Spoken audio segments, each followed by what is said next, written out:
Inscreva-se no canal, inscreva-se no canal, inscreva-se no canal, por favor. Vamos falar de termo de consentimento livre e esclarecido. Um documento que, se eu pudesse elencar hoje, qual é o instrumento que vai te livrar de um processo por erro médico ou que vai contribuir imensamente para a redução do valor de condenação, seria o termo de consentimento livre e esclarecido. Então, presta atenção.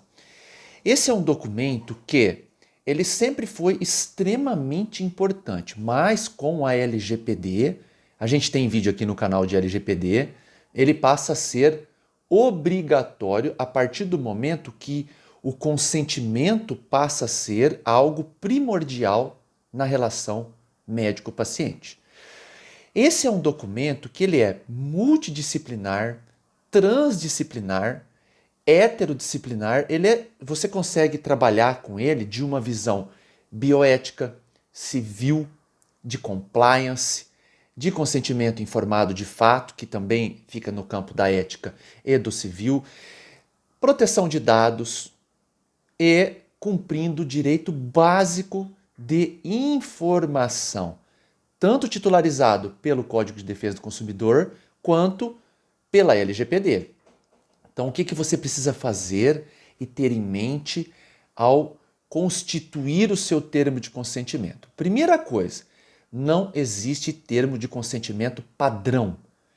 Se você faz na sua clínica 10 procedimentos, você tem que ter 10 termos de consentimento. Sabe por quê? Porque, por exemplo, vamos levar em consideração aqui uma clínica de oftalmologia e uma clínica de estética, tá? Então eu posso ter na minha clínica de oftalmologia oftalmologistas que fazem catarata, o outro faz glaucoma, o outro faz fundo de olho, o outro faz retina, o outro faz apenas a parte de óculos, e o outro faz só centro cirúrgico com um implante de córnea. Eu posso ter uma clínica multidisciplinar dentro só da oftalmologia. Perfeito? E nesse sentido, eu tenho que ter um termo de consentimento para cada procedimento, tendo em vista que cada procedimento enseja o seu risco. Eu trato a catarata. O mesmo risco que envolve a catarata envolve a retina? Não, não envolve. O mesmo risco que envolve a retina envolve o procedimento de transplante de córnea? Nada a ver. Longe, longe, longe, o oposto. Tá? Estamos falando apenas do mesmo órgão, mas diametralmente oposto no âmbito do risco. A mesma coisa na dermato, por exemplo. Vamos falar da parte estética. Eu vou trabalhar aqui com o paciente com luz pulsada. O outro, aplicação de toxina botulínica. O outro, peeling. O outro, preenchimento. O outro, laser. Enfim, eu tenho uma gama gigantesca de procedimentos que cada um enseja o seu risco.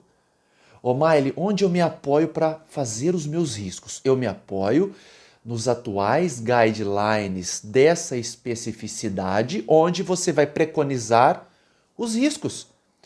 Se você entrar nos bancos de pesquisa, nos periódicos, seja de ordem nacional ou internacional, você vai conseguir alcançar riscos materializados por aquele procedimento.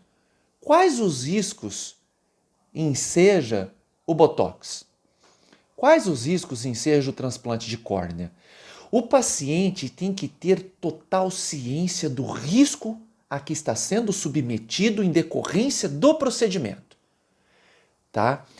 Não só isso, você tem que ter em mente que quando você vai fazer um procedimento, o paciente tem uma responsabilidade vinculada do procedimento.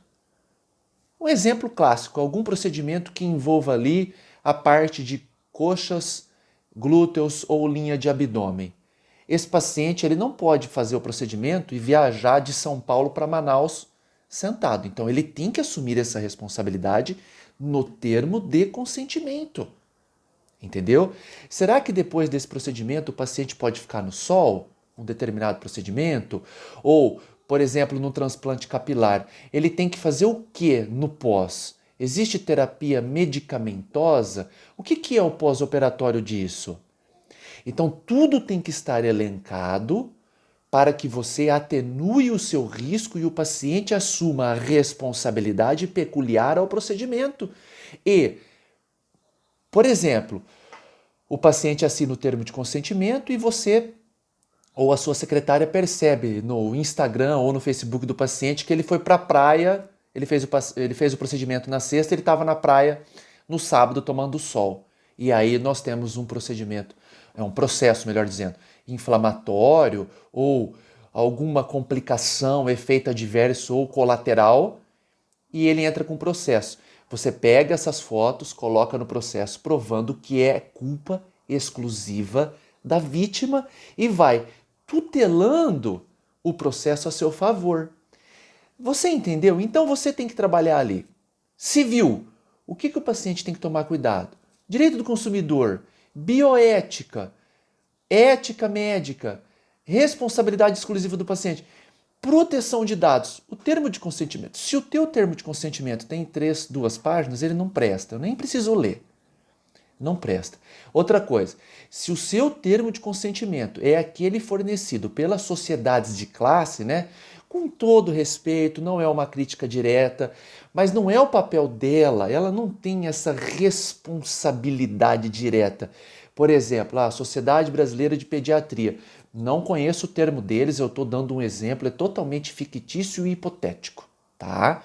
Estou dando o exemplo porque eu vejo no meu cotidiano médicos que usam o termo de consentimento de sociedades e associações de especialidades ou subespecialidades no seu cotidiano e que muitas vezes esse termo de consentimento tem 5 anos.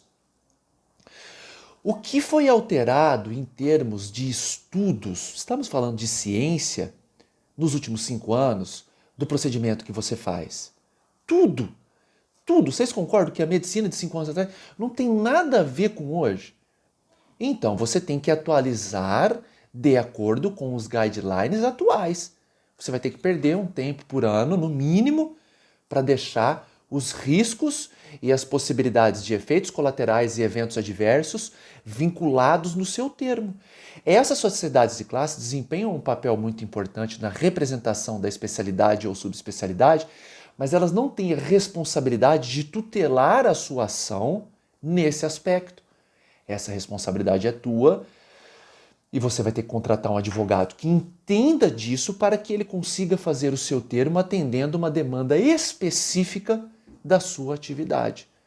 Dentro da mesma subespecialidade, existem técnicas diferentes. Entendeu? Então, por exemplo, a técnica de cirurgia de dedo em gatilho, por exemplo. Eu vejo que existe em processos de erro médico a incisão cirúrgica nessa região e nessa região. Qual é a correta ou a mais indicada ou a que seja menos risco? E se você escolhe a que tem mais risco em virtude de uma melhor técnica que seja peculiar a você, o que você precisa deixar claro para o paciente do porquê dessa escolha e dos riscos agregados a essa escolha. Você está me entendendo, meu caro? É muito importante você ter em mente que o erro médico ele pode ser guarnecido por uma possibilidade de risco que o paciente assumiu em decorrência do prometimento de meio ou de resultado. Eu vou fazer um vídeo só de responsabilidade de meio e de resultado. Mas é importante saber que o termo de consentimento também guarda essa diferenciação. Então você tem que ter, por exemplo, luz pulsada, termo de consentimento para isso. O que vai acontecer depois que o paciente faz isso? Vai ficar com vermelhidão, pode ocorrer inchaço. Você tem que colocar, por exemplo, que se ele tem um casamento para ir no sábado, ele não pode fazer na sexta, porque no sábado ele pode estar ainda com efeito colateral ou alguma reação adversa. E se ele faz, o risco é dele e não seu, porque se você não escreve, é teu o risco, segundo o ordenamento jurídico brasileiro. Termo de consentimento livre e esclarecido, junto com um bom prontuário médico e uma excelente relação médico-paciente, pode te livrar de processo por erro médico, ok? Então eu fico por aqui, fico à disposição para perguntas, sugestões de novos vídeos e vamos em frente.